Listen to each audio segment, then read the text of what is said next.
Experts here, Jeff Shaddy and Eric Peterson. We're talking about multifamily investing as well as how to get even deals done in the commercial lending world that's changing.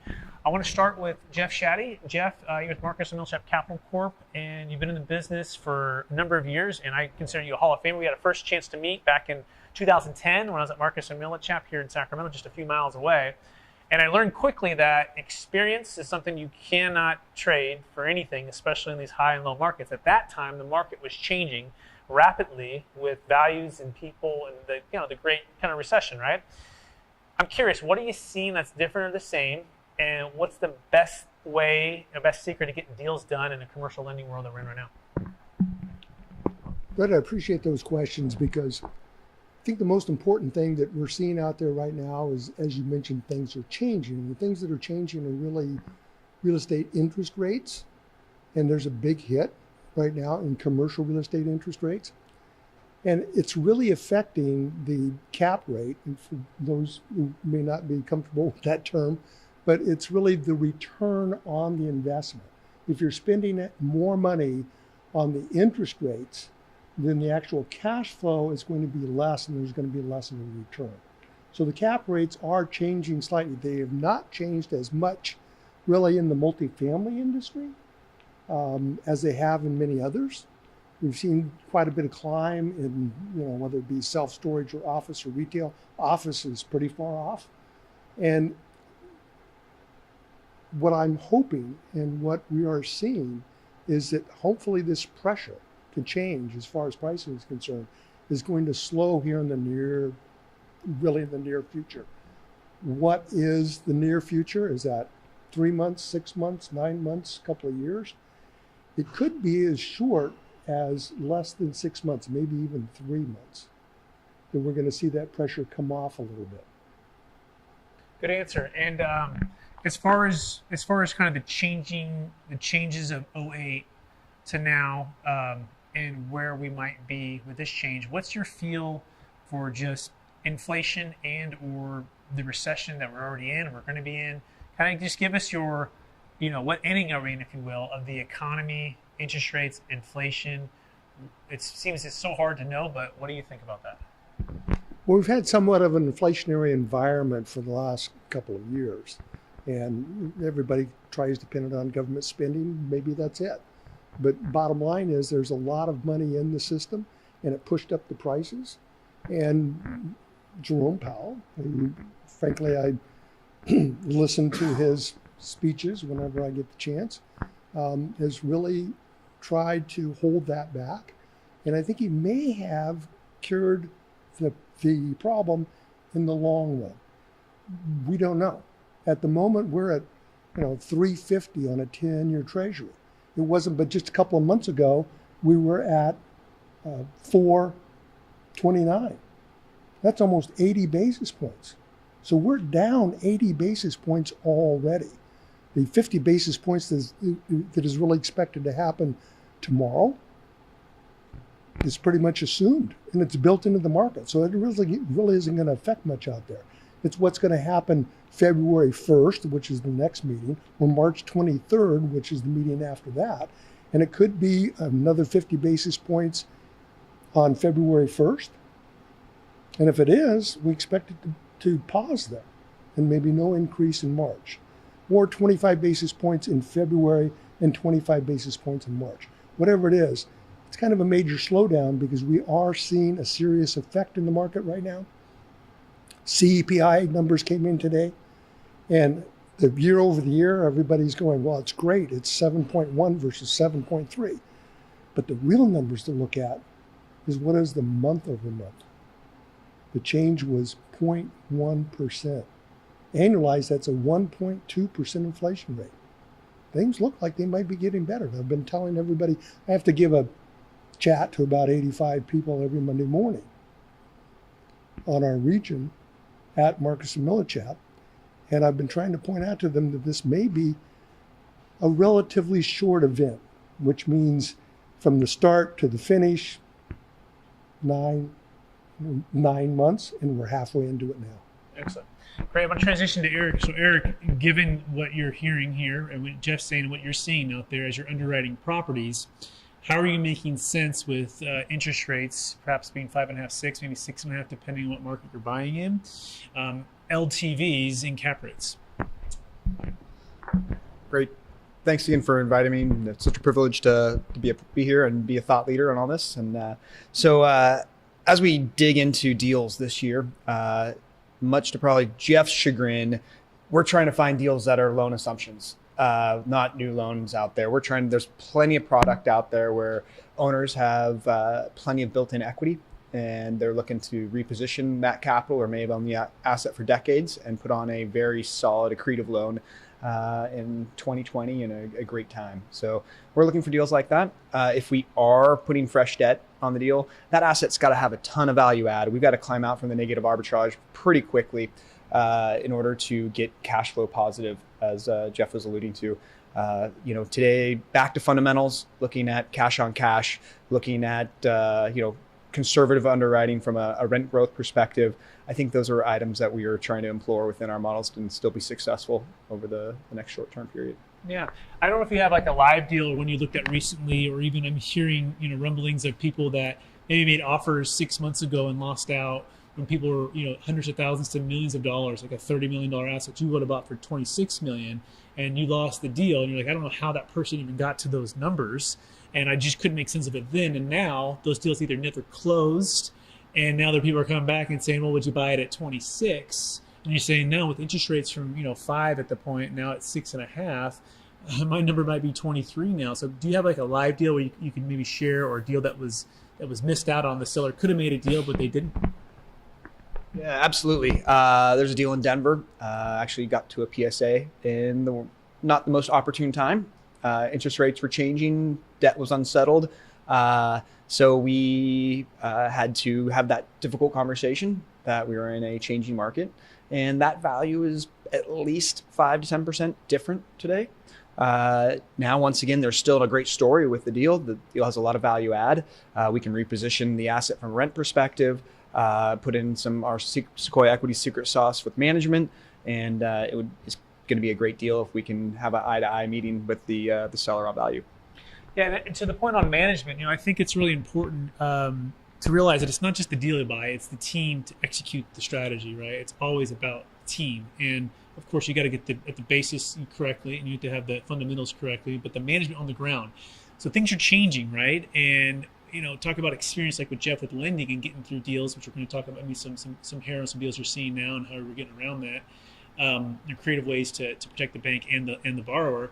But from your perspective, Eric, you're part of Sequoia Equities. I think I'm not sure, I think it's over $5 billion under management, right? And over 16,000 units, right? So talk about the experience and how that helps an investor who might be coming in, right, to know that you have a team that's been through these challenging times in the past, and how you're able to take advantage of, let's just say, poor operations, or people don't have that depth and width of a Sequoia equity. Great question. So this isn't our first rodeo. We've been through numerous cycles. Belt tightening is something that often happens in downturns. So to be able to acknowledge where you can be a little more careful in your underwriting, be careful in your expense structure, to also have the ability to weather a storm and lean in is really important. It also comes back to providing that customer experience. We have to remember that as owners of assets, we have an obligation to employees, we have an obligation to our tenants, and we have an obligation to the investors. And when you focus on all three, if something becomes difficult in one, you can continue to lean into them and serve that tenant, and hopefully your employees will be taken care of, and then your investors will be taken care of. So we really have all three as a pillar of what we pay attention to. Yeah, it seems like when you take that holistic approach, right, everybody wins. The investor wins, the tenant wins, the community wins too, right? Because you're taking care of the employees and the management that's on the ground. And then having that experience level to weather these storms and work things out is so important. I think it's kind of like the Amazon effect, where the bigger the company and the more scale they have, the more they can invest back into things that are really value add. And that creates a tremendous amount of value. And the cost of even doing business like in California is so expensive. let alone with loans, Jeff, right? And the value of like something like Marcus and Millichap Capital Corp to be able to go out and find the best lenders. But more than that, you guys understand the intrinsic value of real estate, right? You have that expertise. So talk about the value of like a Marcus and Millichap Capital Corp and how you guys are sourcing capital to get these deals done.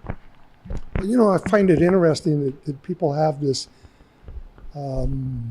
inspiration or intent to try and go out and find financing for themselves. And frankly, whether it's be a residential home or a larger commercial property, there's so many. I mean, there's over 1,000 lenders across the country that are active in commercial real estate lending. How do you know who they are, what they're doing? Are they active today? Are they aggressive today? How do you know that? Well, I don't want to necessarily say the only way you can do that is with a larger organization, but sometimes that's what happens. We've got hundreds of people checking with these thousands of lenders every week. So I don't just know who is doing well this year or this month. I know who closed and how they closed and what rates and terms that they closed on last week or yesterday. We've got a transaction that I just closed last week, and the borrower was amazed. As a matter of fact, he really exclaimed, "Why would I be doing business with a credit union out of Tennessee?" Well, his rate was almost 50 basis points less than anywhere else. He had, in that particular case, no prepayment penalty. In commercial, there's almost always a prepayment penalty. And for commercial income property, this was a retail property, it's typically 25-year amortization. We did 30-year amortization on that. Now, how much would that have cost him overall, if he didn't use a resource that has the skill, knowledge, and ability? And I've been doing this for, I was going to say how many years, but I'm going to leave that up to your imagination. I started doing this when I was 20. Thank you, Jeff. And I can see that. And I had the privilege of working with Jeff since early 2010. And that experience, and to have someone we're building wealth in changing times. We want people on our dream team, whether that be someone like a Sequoia Equities and Eric Peterson, who have the expertise and have the management and have the top to bottom way to build wealth and protect and preserve wealth. And then as far as lending, you have one chance essentially to do this unless you have to refinance. And it could be a big yield maintenance. It could be a lower amortization. Now you're not having less cash flow. So you have one shot to be able to close and also execute. And so to have that advocate on your side to vet and be able to deliver is invaluable for people. So Jeff, let's talk about assumptions of loans, right? Because I think a big part of where people are looking, like Eric mentioned, if I can find someone who did a 2020 loan, and it's an assumable loan, and it's still fixed for, let's say, three or 4 years remaining, that can be gold. The other side of that too is, why is the seller going to sell, right? Are they hiding something, right? And so talk about just, is it as simple as assuming a loan, or really what are banks saying now? Are they locking down? Are they making more restrictions, or is it simply, hey, if you qualify, you can assume this loan, no problem? Some of the ramifications that are involved is, number one, most lenders in their loan documents have an acceleration clause. So, as you well know, you try and put a second on that without their permission to do so, they stop that. Okay. Now, fortunately, the agency debt typically has a secondary financing system, and so if you can go find the agency debt that is a low interest rate. And from 2, 3, 4 years ago, when we were pumping out some pretty low rates, I mean, frankly, a year ago, I was just coming off of doing 2.5% rate permanent financing on multifamily business. I mean, that's huge, okay? So keep in mind that if you can't put a second on there, you're gonna have to come up with a lot of equity. And if you find those jewels, your equity now could be earning what the cap rate is instead of having negative leverage. Although I should mention that one of the mantras nationwide right now is net flat leverage. Or can you achieve that in the next 12 to 24 months. So you could be underwater, you could be running negative on your leverage, but can we get there in 12 to 24 months? Either rent increases or refinance at that time. Yeah, so Eric, talk about that again. Make sure people are getting that. When you're underwriting these deals, right, and you used to be able to borrow, let's say 3.5, maybe 3 or even 4, and now you're at maybe 5.5, 6, 6.5, 7. And your cap rates, the sellers seem like they're still in a lot of them are 2022 pricing, and or they have a great loan and a great property, and they're not wanting to 1031 exchange into a higher interest rate. And when they have a great opportunity here, so we're in kind of a little of a standstill. Transaction volume has gone down, has stalled a bit, and sellers are reluctant to sell. So what are creative ways that you're walking in to try to win some of these deals? Oh, wow. It's a tough. This is breaking the log jam that we saw probably in 2009 as well, when without a seller that needs to 1031, not having the volume out there for them, the opportunity. I think, candidly, the Deferred Sales Trust is an amazing opportunity for someone who wants to take their chips off the table at this time. We are using that as a tool to support sellers as an opportunity for them to cash out and defer some of those taxes, and then wait for that next opportunity in the marketplace, if we like their asset, of course. The other is just really finding the loss to lease on a deal, and this is that value add aspect, really trying to see where we can capture the upside on the NOI from that end. So. Yep. No, yeah, thanks, Shannon. For people who don't know, the Deferred Sales Trust is an alternative to a 1031 exchange, which allows people to defer capital gains tax on really any appreciated asset. It could be a primary home, business, cryptocurrency, but especially investment real estate, where you don't have to suffer the time consequence of a 45-day window to identify and 180 days to close. It's an installment sale that's coupled with the trust, but it gives that flexibility to the seller to diversify their wealth and then redeploy it when it makes sense back into syndication deals like with Sequoia Equities, back into the stock market, back into their own deals.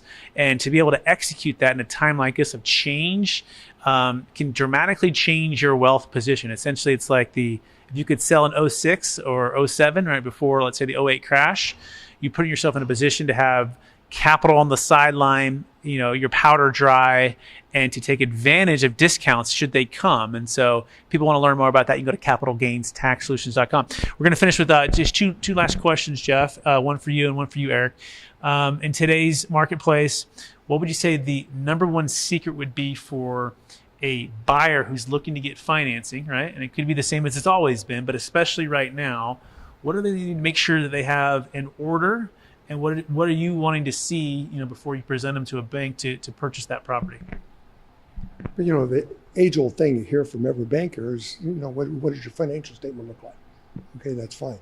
But one of the things that I really would like to stress at the moment is quotes can be anything you want them to be. People can quote anything. But if it doesn't close, it doesn't make any difference what they quote. It really doesn't. And that's the trick, is knowing who's closing out there and who's not. And we're getting all kinds of stories. Right now, about a third of the lenders, to be honest with you, are out of the market. Have you heard about that? Has that been in the newspapers? Not really. And another third, oh yeah, we're in the market, but they're really not. And then there's a third that are trying to take advantage of the situation because they see this as being short term. And they're going to build their portfolio right now off of this situation that's happening. So if everybody's telling you they're in the market and the news is not telling you that the lenders are going away or have gone away, you really need to ferret out what's really happening. You need to ask, whether it's me or a lender or whoever, what have you closed lately? Perfect. Certainty of execution is so important. So last question for Eric. Eric, what's the number one secret for an investor who might be coming in and looking at different operators, different syndication groups to partner with?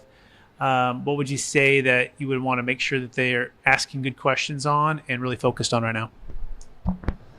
Yeah, I think from experience level, it takes a group that's vertically integrated. It's a key term in the marketplace, overused by a lot of groups, but validating what vertically integrated is. That means having construction services in-house, investor relations in-house, HR in-house, property management in-house, all the various aspects that it takes to operate that asset is really important. So I would say vertical integration is key. Excellent. Hey, I want to thank Jeff Shaddy and Eric Peterson. Jeff Shaddy with Marcus and Millichap Capital Corp. You can contact him by looking up Jeffrey Shaddy at Marcus and Millichap Capital Corp. And you can look up Eric Peterson by looking Sequoia Equities. Also, he's on LinkedIn.